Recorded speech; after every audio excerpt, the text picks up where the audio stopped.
Hey everyone, can I tell you something that took me years to understand? Most people do not care about your English mistakes. I know that sounds strange because when you're learning English, it feels exactly the opposite. You feel like every mistake is visible, every wrong word, every pause, every pronunciation problem, every awkward sentence. You feel like everyone notices. And because of that, many people spend years studying English without actually speaking it. I remember when I was learning another language. Before opening my mouth, I would rehearse the sentence in my head 5 different times. I would think, is this correct? What if I use the wrong verb? What if they don't understand me? What if I sound stupid? The funny thing is that while I was having this entire conversation inside my head, the other person was probably thinking about their own problems. Maybe they were thinking about work. Maybe they were thinking about dinner. Maybe they were thinking about their family. But I imagined they were carefully analyzing every word I said. And that's exactly what many English learners do. They become their own worst critic. Not because they don't know English, but because they care too much about sounding perfect. The truth is that communication is not a performance. It is not a test. It is not an exam. It is simply an exchange between people. And today I want to talk about something that completely changed my perspective. The moment I realized that people remember conversations much more than they remember mistakes, and that realization gave me the freedom to finally speak. I can relate to that so much. For years, I thought that fluent speakers were constantly judging me. If I forgot a word, I felt embarrassed. If I mispronounced something, I felt embarrassed. If I needed a few seconds to think, I felt embarrassed. Everything felt embarrassing. But then something interesting happened.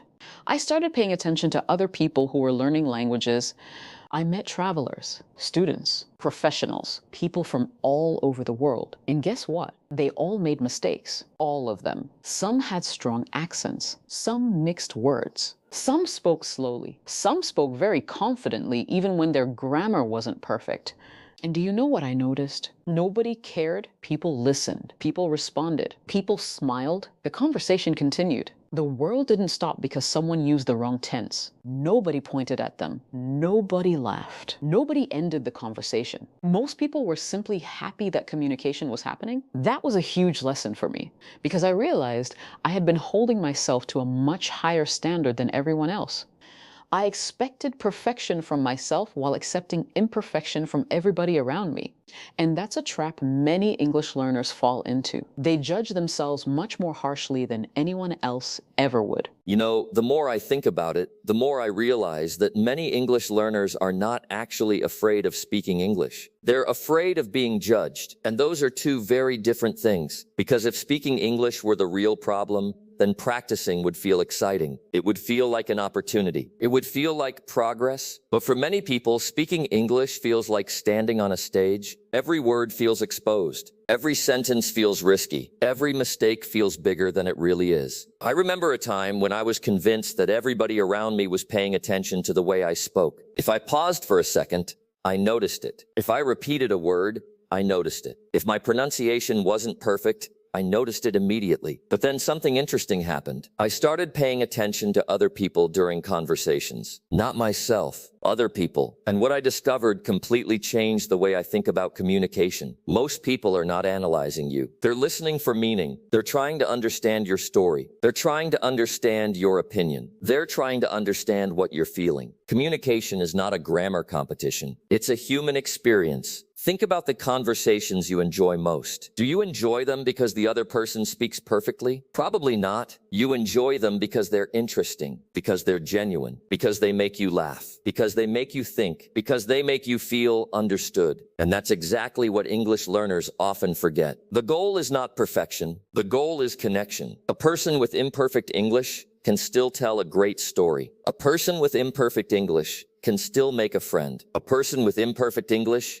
can still inspire someone. And honestly, some of the most memorable conversations I've ever had were with people who spoke imperfectly, but communicated authentically. They weren't focused on sounding perfect. They were focused on sharing something real. And that's what people remember. Nobody goes home thinking, wow, that person used the present perfect correctly. Nobody thinks that. They remember how you made them feel. They remember your energy. They remember your story. They remember your kindness. And when I finally understood that, something changed. I stopped trying to sound perfect, and I started trying to be present. Ironically, that's when my communication improved the most. Because confidence doesn't come from eliminating mistakes. Confidence comes from realizing that mistakes are not the end of the world. They're simply part of the conversation.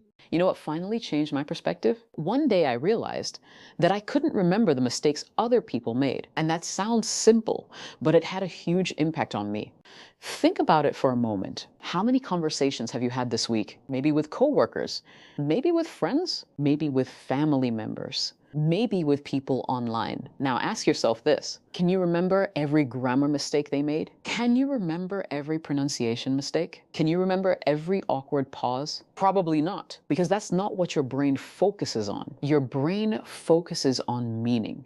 It focuses on stories. It focuses on emotions. It focuses on whether the conversation was interesting or not. And that's exactly what happens when people listen to you in English. They're not sitting there with a notebook taking notes on your mistakes. They're listening because they want to understand you. But many English learners create a completely different reality in their minds. They imagine that every conversation is some kind of secret language exam. They imagine that everyone is evaluating them, judging them, comparing them, looking for mistakes. And because of that, they put an enormous amount of pressure on themselves. I know people who can understand movies. They can read articles. They can follow podcasts. They know thousands of English words. But when it's time to speak, they suddenly become nervous. Why? Because speaking feels public. Speaking feels vulnerable. When you speak, people can hear your mistakes immediately. And for many learners, that's uncomfortable. But here's what I've discovered. Confidence doesn't come before speaking. Confidence comes from speaking. Most people think they need to feel confident first. Then they'll start speaking. Then they'll start participating. Then they'll start practicing. But that's backwards. Confidence is the result of action, not the requirement for action. Every confident English speaker you admire was once a beginner. Every fluent speaker you admire was once nervous. Every person who now speaks comfortably was once afraid of making mistakes. The difference is that they continued anyway. They kept participating. They kept having conversations. They kept making mistakes. And eventually those mistakes stopped feeling scary. I think one of the biggest misunderstandings in language learning is the belief that fluency means never making mistakes. It doesn't. I've met fluent people from all over the world. Some have accents. Some occasionally use the wrong word. Some make grammar mistakes from time to time. But nobody questions their ability to communicate. Why? Because communication is bigger than perfection. Communication is about connection. If someone understands your message, communication has happened. If someone laughs at your joke, communication has happened. If someone understands your story, communication has happened. If someone feels inspired by something you said, communication has happened.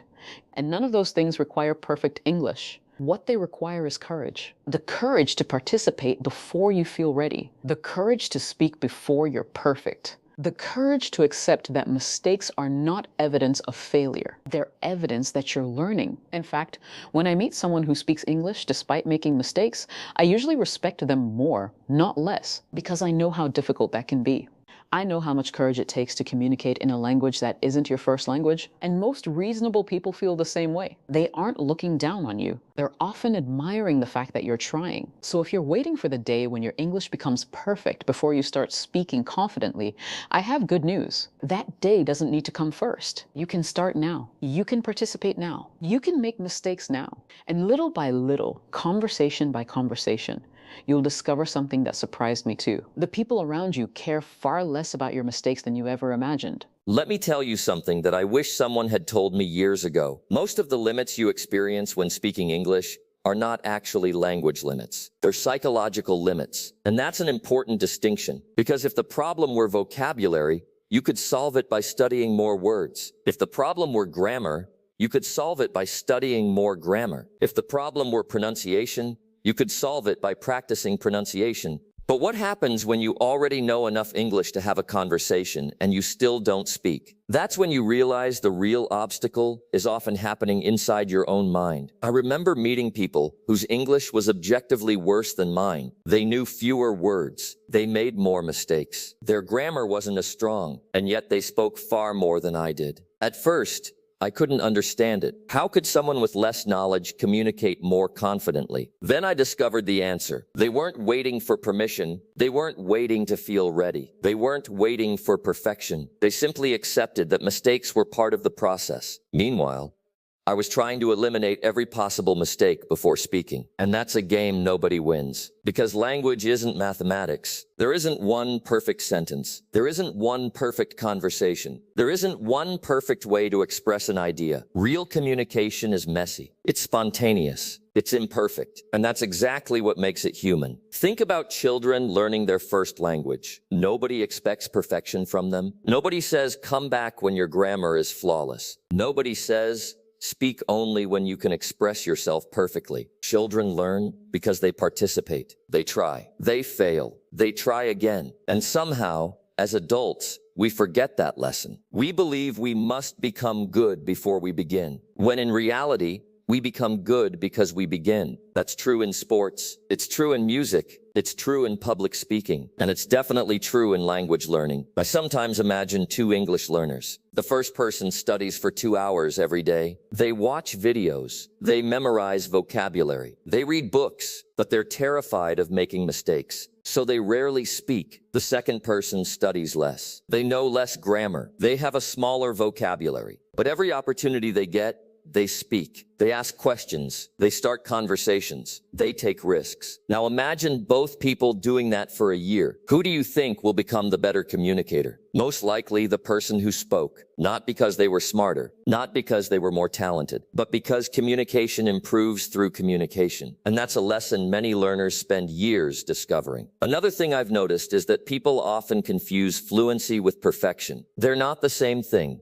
Fluency means being able to keep going. It means expressing ideas. It means communicating even when conditions aren't perfect. Perfection means never making mistakes. And honestly, perfection doesn't exist. Even native speakers make mistakes. Even professional speakers make mistakes. Even teachers make mistakes. We're all human. The difference is that confident communicators don't panic when mistakes happen. They keep going. They adjust. They laugh. They continue the conversation. And that's a skill every English learner can develop. Not by avoiding mistakes, but by surviving them. By realizing that nothing terrible happens. The conversation continues. The world keeps turning. People still understand you. And little by little, your brain starts learning something powerful. It starts learning that speaking English is safe, not perfect, not always comfortable, but safe. And once your brain learns that lesson, something incredible happens. You stop focusing on every possible mistake, and you start focusing on the person in front of you. You start listening more. You start enjoying conversations more. You start expressing yourself more naturally, and that's usually the moment when real confidence begins to appear. Not because your English suddenly became perfect, but because you finally stopped demanding perfection from yourself. What Jordan said reminds me of something I regret. Not a huge regret. Not something that keeps me awake at night, but something I wish I had understood earlier. I wish I had started speaking sooner. Because when I look back, I realize that I didn't lose opportunities because my English wasn't good enough. I lost opportunities because I convinced myself that I wasn't ready. And those are very different things.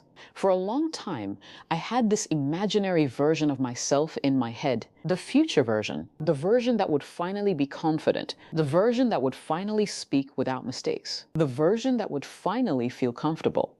And I kept telling myself, when I reach that level, then I'll speak more. When I improve my pronunciation, then I'll participate. When I learn more vocabulary, then I'll feel confident. But that future version never arrived. Because every time I improved, I simply raised the standard again. I learned more words. Then I wanted even more words. I improved my grammar. Then I wanted even better grammar. I became more comfortable speaking. Then I wanted to sound more natural. There was always another condition, always another requirement, always another reason to wait. And eventually I realized something important. Perfection keeps moving. You never catch it. The finish line keeps moving farther away.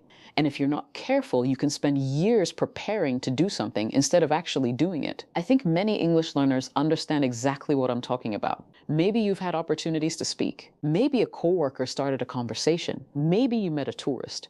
Maybe someone invited you to participate in a meeting. Maybe you had a chance to introduce yourself. And in that moment, fear took control. Not because you had nothing to say, but because you were afraid of saying it imperfectly. I've been there. And what surprises me now is that I rarely remember the mistakes I made. What I remember are the moments I stayed silent. I remember the conversations I avoided. I remember the opportunities I let pass.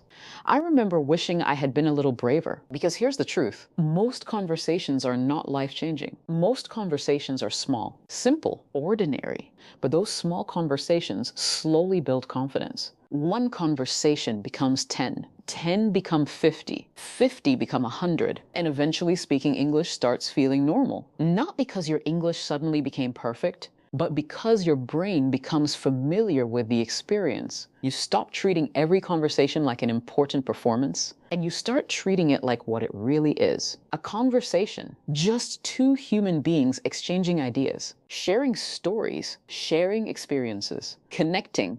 And honestly, that's one of the most freeing realizations I've ever had as a language learner. People are not expecting perfection from me. They're expecting participation. They're not waiting for me to sound like a native speaker. They're waiting for me to join the conversation. And once I understood that, something changed. I became more willing to speak, more willing to try, more willing to make mistakes. Because I finally realized that making a mistake in a conversation is not the worst thing that can happen. The worst thing is having something meaningful to say and never saying it at all. The worst thing is letting fear make decisions for you. The worst thing is spending years hiding your voice because you think it isn't ready yet. Your voice doesn't become stronger by staying silent. It becomes stronger by being used.